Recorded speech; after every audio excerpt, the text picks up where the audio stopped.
So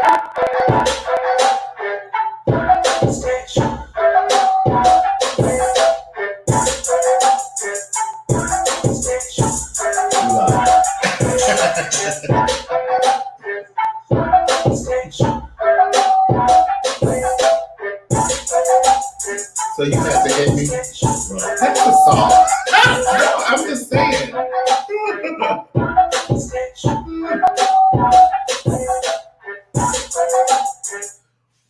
What's happening, everybody? Good evening, good evening, good evening.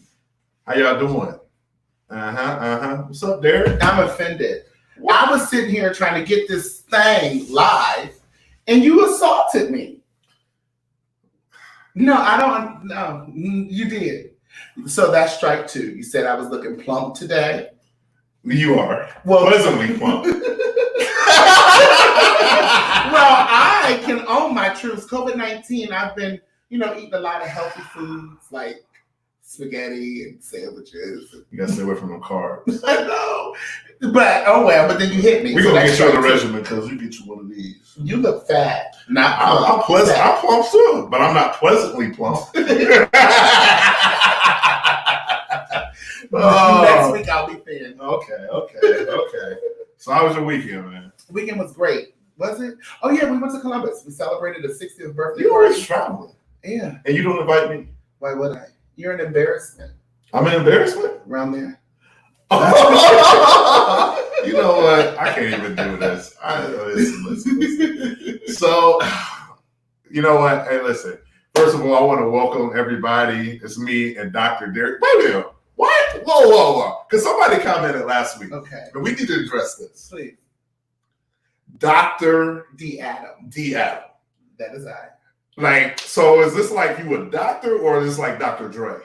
I am a doctor of life, love, and relationships. So if you need coaching, I'm a life coach. So that's why I can probably carry that title of Dr. D. Adam.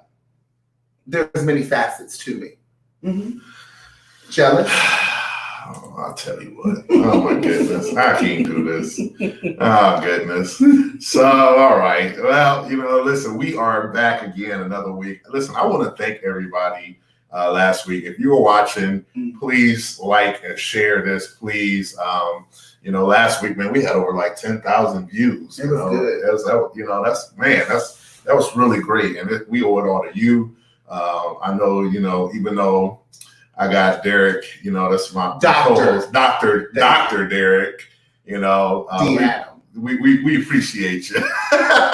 We really appreciate you all for tuning in and joining us and everything else. So, this week, we, oh man, what are we doing this week? This week we're excited because we have a guest on. Yes, we got a guest. And this guest, his name is Yuri. Right. And he loves the community. Right. And I'm excited to speak to him and just to sit at his table, just to hear what motivated him to give back to the community and to do what he does. Absolutely. Yuri is like my long lost brother. Good story about him.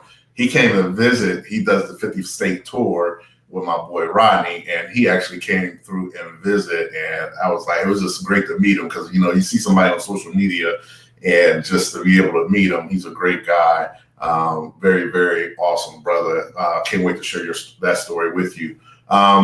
Listen, but before we go, again, we got our sponsor. Today's sponsor, okay. I feel a little excited about this one because this is actually me. Hey, I'm sponsoring this show this week. God dog it, I'm sponsoring Sharpe Vision Publishing. Yes, if you need a book, I have 2 books out. Sharpe Vision, that's right. Yes, sir. Yes, sir. Yes, sir. I got 2 books out. So if you want a book, go get it. Go to Amazon. You can get you a book. I'm just saying, listen, we got you covered. Whatever you need. I'm working on another book, and I'm pretty excited about that. But we are going to bring my brother in here. I hope you guys are ready. Like I said, awesome brother. I can't say enough about him. And we're going to add him on here. Yuri. What's up, y'all? What's happening, brother? Hey, thank you for having me. How you doing, man? I'm happy to be here. I'm breathing, brother. I can't complain. Hey man, it's an honor. It's an honor to have you, man. Like, listen. Tell everybody. Like a lot of people, we bring people on so you can share your story and tell so people get to know you. I'm gonna tell you right now, if you don't know this young man, I want you to go over and check him out. Go check his social media out. And one of the things I'll go ahead and add all his stuff on there, but go check him out. Yuri at a future superhero, Yuri Williams. Tell everybody where you're from and what you do for a living. I'm born and raised Los Angeles, South Central Los Angeles. I worked for the probation department for 20 years, mental health unit.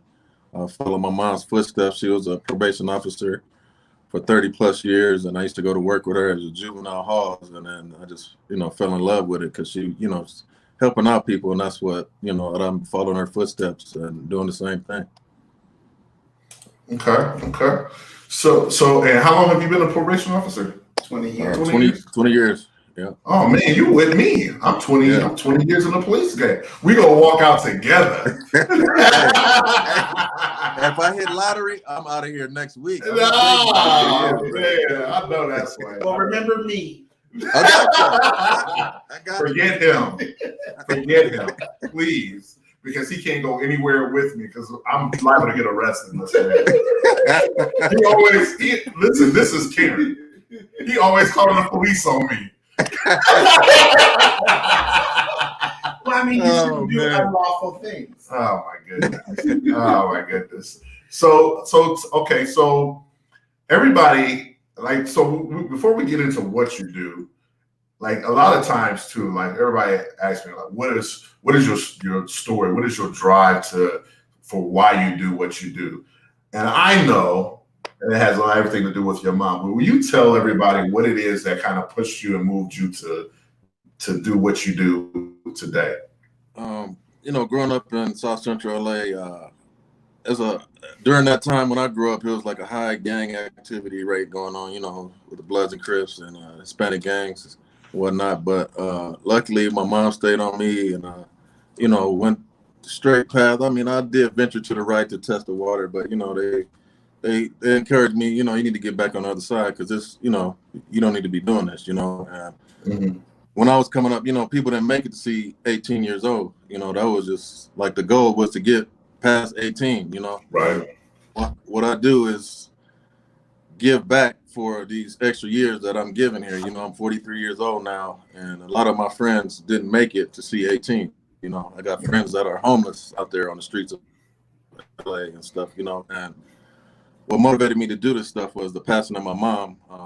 In 2009, she passed away from cancer, and that was like a 5-year battle, man. Like I ain't gonna lie to you, I was on the verge of just trying to even thought about suicide and silliness, and I had to get myself straight and say, what would my mom do if she was here, and all of her training and teachings and staying on me, yelling and screaming and whippings that these kids need nowadays, Right. that helped me to become who I am, and I just thank God for her because I don't think I would have made it if she wouldn't have stayed on me. I wish Derek's mom would have whipped him more. I did get whipped all the time. I should press charges on her. You gonna press charges on your mom? Yes, I got both extension cords and you name it. Hey, man, I got switches, extension cords, right, and iron, and then she go get the phone and say, "Call the police if you want." Listen, don't fall for that trap. That's a trap. No. So okay, so going through that, like just growing up, like because I think there's a lot of kids that follow me, a lot of kids I mentor, a lot of kids I just see on a day-to-day basis. They don't really understand the discipline and where it comes from, and can you just like you said, how has that really formed you then to what you're doing today, like who you are today? Yeah, I mean, like you say, you have to be disciplined in order to do the stuff that I do. You got to stay on the straight path, and if you want to help people, that's what your focus is. Some people are afraid to help the homeless, and I try to encourage people to help them because that could have been me. You know, after I lost my mom, I was like I'm talking to you like this, but I go home and be balling out, and I had to, you know, think of something else to get my mind right. And then, you know, I said I can't live like this. So that's when I decided to venture with these costumes and visit the homeless, visit these ill children, the elderly, anybody in need of uplifting, you know. And that's why and try to encourage these kids nowadays and inspire them, even the ones that I work with in the jail, to inspire them that it's okay to make a mistake, but, you know, don't dwell on that mistake while you're in here. Work on doing better so I won't have to see you. And I tell these kids all the time, I would rather you guys not be here and me not have a job. I could go find another job, but I would hate to see that you spend the rest of your life in jail and then graduate and go into prison and not be able to do and be who you want to be, you know? Right. Absolutely. So Yuri, you've traveled all 50 states twice. Yeah, twice. So yeah. Tell us about this travel and what it is that you do in this travel. Thank God for Rodney, because that was the most eye-opening experiences to travel the world. You know, I got people that live in LA that have not been to a beach before, have not traveled outside the neighborhood or gone to other cities because they're afraid of seeing other things or meeting other people. And, you know, but this traveling just opened my eyes to just see that people are just trying to make it to the next day, you know, regardless of how much money they have or how much money they don't have. They're just trying to make it to see the next day. And to be able to go and visit a homeless person on the street and ask them what they want for Christmas, just like a guy wanted a plane ticket, a bus ride back to New York. So he thought that we were playing around.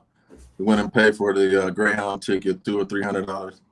Boom, here you go. This guy almost bawled out crying because he never thought he'd be able to go back home to see his family, you know. And thank God we crossed paths and we were able to bless so many people, you know. And hopefully we can continue to do this, you know, at least once a year. But Rodney does it 24/7, you know. Yeah. Wow. Yeah. Well, listen, Rodney, we're gonna have Rodney on. Yeah. He's awesome too. Yeah, we're gonna have Rodney on. I gotta text him too. I had to make sure I don't keep his pictures in with yours because it's a whole other show. Yeah. So I love that guy though, man. Oh man, he's awesome. He came down here and he cut Miss Bell's yard. So love that brother, man. So Skid Row. Man, that's bad. Okay. Yeah. So anything with row in it to me is bad. Yeah. Death Row. You know what I'm saying? Well, no, Death Row Records were good. Yeah, but Death Row Records was scary. Listen, if I walked in there and Suge Knight was standing there, I'm scared. I might run out. You know what I'm saying? But you are in Skid Row, and tell us about Skid Row. Where does it rank as far as in the nation, as far as its homeless people? Number one, man. Like I say, I've been into all 50, and some states are trying to get it under control, and it looks like they got it under control somewhat, but LA is out of control. And with this pandemic going on and people losing their jobs, I hate to say it, but there's going to be more people homeless, you know, and the count that they have currently is 75,000, but that's not including the people that sleep in the cars and, you know, sleeping couch to couch. That's considered homeless to me, you know, so I don't know how they come up with these numbers that they come up with, you know, and the programs and stuff that they're doing, they are providing stuff for people here and there, but it's just not enough. No, you know, you need the people like me and you to go on there to talk to these people and tell them, you know, this is what you need to do. But I don't know. I've been to these meetings and they just look at me like I'm nobody, you know. So if it doesn't come from the top, they seem not to listen, you know. Right. So, and I know Shirley, I'm gonna try to get her on here as well as too. Yeah. And I know Shirley, she is like constantly. Every time I turn around, she's out there doing something. Every weekend. Yeah. Every weekend. So how does that make you feel though? Like, I mean, when you go there, you leave your home and then you actually go down to Skid Row and you see how a lot of people are what their lives have ended up. How does that make you feel as a person? Like just knowing that, you know, like this situation is grim for them. Yeah, I mean, it's sad, man, you know, and I've had friends that I've served before that used to go to school with me. And I didn't know it was him until I saw the documentary about him. And he's, I'm gonna send you as a documentary they did about him, a star athlete from Dorsey, Antonio Carrion. And I just happened to be feeding him one day, and then I saw the picture on his documentary, and then I just started crying, man, because, you know, I didn't know that was him. And there are other gentlemen I used to go to school with that are out there. And, you know, I treat them the same, just like everybody else. Like I give them stuff, I give them the clothes, my good clothes from home, and I come take them to them. And, you know, just to show the love and show that I still love you, you know. And if you're ready to get off, when you're ready, like I tell them, when you guys are ready to get off and you want help, then you let me know. I don't force, you know, you need to get off the street immediately. I want to talk to them and treat them like regular people. And then, you know, when they come out and they're ready, then that's when I'm going to go full-fledged and try to get them the help they need. So Yuri, since you deal with homeless a lot, and I know a lot of times we as people, we look down on homeless people because we think that people have become homeless due to drugs or just those things. And what can you tell us? How should we respond knowing that you've touched homeless people and you know the true meaning behind it when we see someone on the corner with a sign? Do we or don't we? Yeah, I mean, I always see, I've been scammed before by people and whatnot, but that's not my job to judge people and wonder if I give you $100, are you going to go buy some drugs or something to drink? I'm blessing you and I'm hoping that you would do the right thing, you know. But it's a lot of people out here saying, you see somebody on the street homeless holding up a sign, they don't want to work, they don't want to do this. Like, you don't even interact with the people, so you can't judge from outside if you don't get in there and try to talk to these people. And that's why I used that costume when I first went to Skid Row, was just to be a distraction and throw them off and possibly take them back to their childhood when they were young, and they smile and laugh at it. And that's when you'll be able to attack after you know, calm them down and show that you care about them. You can't just go and think the first day out, you're going to tell me what the problem is and we're going to be able to get you off the street. It don't work like that, you know? Right, right. Yeah, I know, because I actually, matter of fact, I got to go in here and actually find that. But like, I know one time, I remember you came and visited. I'm going to put a picture up here of you. Yeah. That was when you came in to visit us here in Canton. That's right, actually at the Football Hall of Fame right there. Right. And it was great to come in and see you. And when the kids saw you, like even the kids, and some of the older football players saw you, they just started smiling, you know? Yep. They were very, very impressed with you. Like, oh, man, what's up? Look at SpiderMan over here. You know what I mean? Right. So when you go to a lot of that all the time, you know? Right, yeah. You don't see that all the time, so that's why I brought it to Skid Row. And I had to do something different. Like my mom always told me, everybody is doing the same thing, but you have to bring something different to the table to give people some time to understand and love, you know, and that's what I do. So yeah, so so I know that, you know, one of the things, like even with me, you never know who's watching, you know, you never know, like people are just sitting back and they're like, yo, who's this guy? You've been on a few shows here and there, right? Yeah. Okay. That Hollywood Access, Steve Harvey mentioned me and whatnot, you know, but I tell people all the time, I'm not trying to be famous or nothing. I just want to get people to understand that we're all human beings and that we need to be caring for each other, especially during this time right now, because you don't know what's going to happen. You know, this is the scariest thing I've ever seen, you know, of people being afraid to come out of their house, you know. Mm-hmm. Yeah, got a picture of you. Is that the actual one right there, Mario Lopez? Access, yeah. Okay, yeah. I saw that. I was like, look at my man out there. Well, they if I wouldn't have been on there, I don't know if I would have made that tour, because I was able to get some more donations to, you know, get the gas money and the food and all the clothes and stuff we give away, you know. Right. So what's in your future? Dude, like I told you, bro, I want to retire as soon as possible and do the nonprofit full time. That's my goal, man. It's just, I'm done with buying all these expensive shoes and all that stuff like I used to when I was a kid. Now I want to give back and just bless people. You know, it's just a feeling that I love to do every day. Just wake up and bless people. I go to sleep every night, pray, and wake up to see the next day. So when I wake up, it's on. You know, I got to bless somebody. Yeah. Okay. I like it. So our goal should be to bless somebody every day. Well, I do. I'm a blessing to everyone near me. But I will. Instead of buying 2 pairs of shoes, I'll buy one and bless somebody else. Right. There you go. Hell, There you go. First of all, you ain't got no shoes. You came in here with flip flops on today. Say something and I'll punch you right in your chest. See what I'm saying?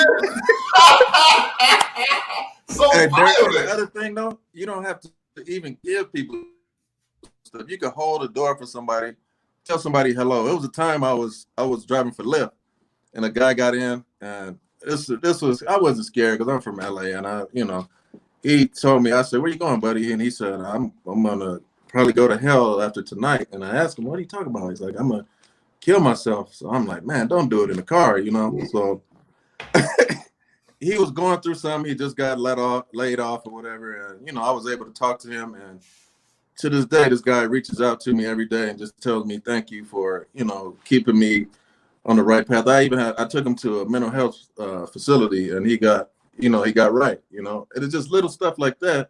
I didn't buy him nothing or do anything. I just directed him to a place where he could get help, It's little things that we can do. It's not everything that have to be monetary or money-wise, We can just hold that door, say good morning to somebody, just the little simple stuff, You never know what somebody's going through. So that hello might get them to talking about what they're going through that day and save somebody's life. You never know.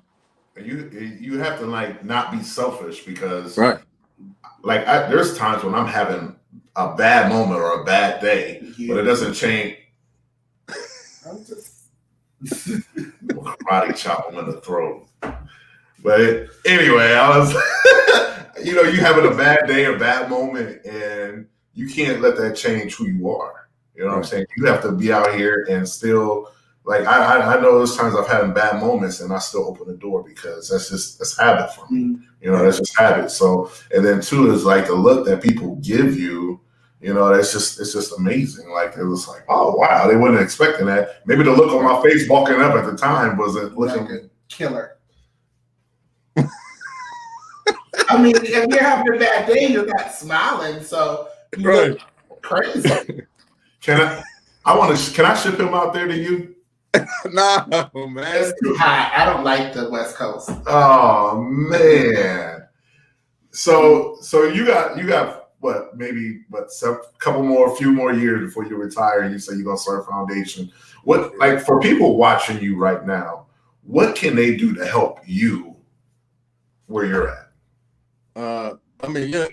It's not for me. Like I tell these people, I don't want anything, but I just ask that people go visit the website, see what I'm about, go to Instagram and see everything I've done before you decide to help my foundation.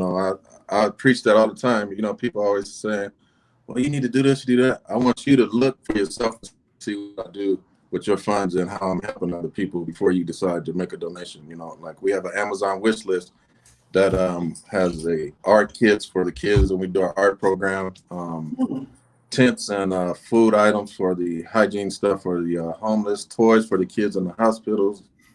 You name it. And if you want to join our Patreon and help us every month, that's what we really need, is blessings every month, because it's hard to try to get funds and grants and stuff. I've been denied millions of times of grants, but I use my own money if I have to keep this nonprofit going, And a lot of people don't understand that. It's a lot of times when you start off, when I started off, my tax guy told me, he was like, you spent about $2,000 of your own money. And I was, at the time, I was really broke. And I was like, I spent what? And you're just giving out the kindness of your heart. And it's $2,000. I'm like, I need that back. I got to pay my light bill real quick. Right. But or you might become homeless trying to help people as much as you do, You know what though? I will say this. One time when you do things and you do positive things, you never know, your blessing will come at the right time. And I remember I think at the time I had my daughter was in school or something.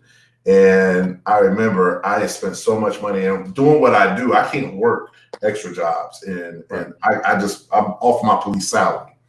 And I remember somebody sent me a letter and said, "This is not for your foundation. This is for you." And I was just like, it was a couple $100, and I was just like, listen.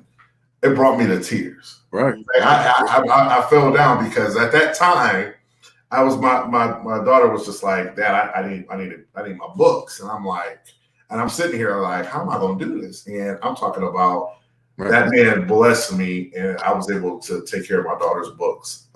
So, like I said, that was, you never know how you could change somebody's life and doing the things you do. Sometimes it's challenging, it's very challenging, but sometimes you never know where your blessing is going to come from.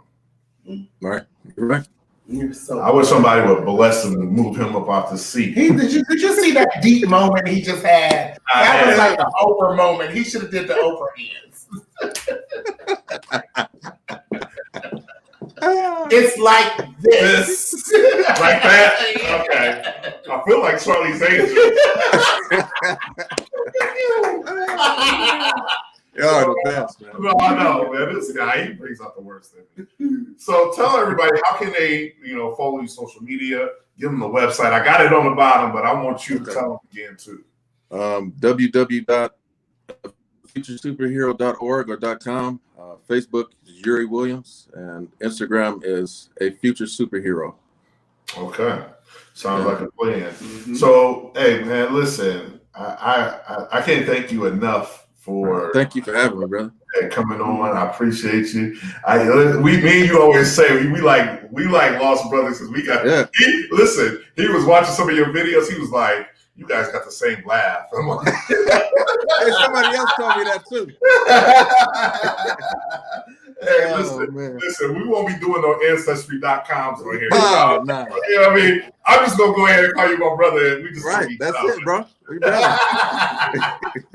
Hey, listen, Yuri, thank you so much, man, for coming on. Thank you. Hey, listen, continue to do what you're doing.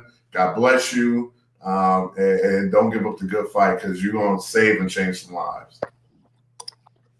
Right. All right, y'all. Hey, take care, bud. All right, love y'all. Be good. Be safe. All right, you too. Thank you. Oh, that's awesome. That was good. I like him. That was awesome. Now we can. Our trivia today. I came up with this one. So everybody pay attention to the trivia question today. You a couple steps ahead of me. Did you? Yeah. See, okay, so we'll go ahead and so you ready? No. So tell them what they got to do first before we read it to them. We got to tell them what they got to do first. No, you said I was too soon. Huh? So you got to put in the chat, the first person who puts in the comments the answer. Right. I got that right. Yep. Yep. Then you get something. Yeah. You know what I got? Because since I'm sponsoring this, my book publishing, I'm going to give you a book, and I'm going to give you whenever. I feel bad though. I have a gift card to Fandango. What is that? You can go to the movies. The movie? I'm not interested. All right, I'll do the gift card. I will get a gift card. Is the movie theaters even open? They're not even open. But when they do open, somebody could be blessed. Told y'all, see, he's a hoax. All right, I'll let you do the countdown. Tell me when you're ready. From what, 10 or 5? 3. 1, 2, 3. Oh, there it is. So the question today is, name 4 days that start with the letter T. The letter T. And I will tell you, he said it to me, and I could not.